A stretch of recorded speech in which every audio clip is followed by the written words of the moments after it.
বিজ্ঞানীরা বলেন মহাবিশ্বে 2 ট্রিলিয়নেরও বেশি গ্যালাক্সি আছে। প্রতিটি গ্যালাক্সিতে কোটি কোটি গ্রহ আছে। তাহলে কি সত্যি আমরা একা? সবচেয়ে বড় প্রমাণ 1947 সালে আমেরিকার রসওয়েলে একটি অজানা বস্তু ভেঙে পড়ে।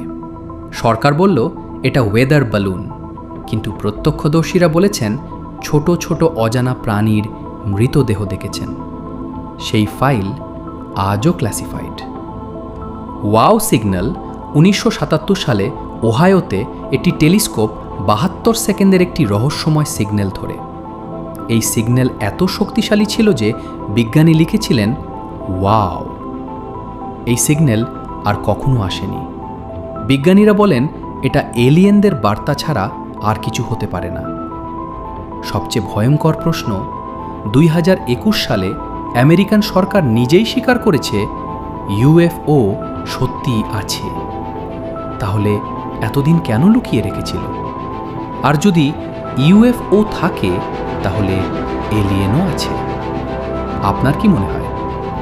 আপনি কি মনে করেন এলিয়েন সত্যিই আছে? কমেন্টে লেখুন।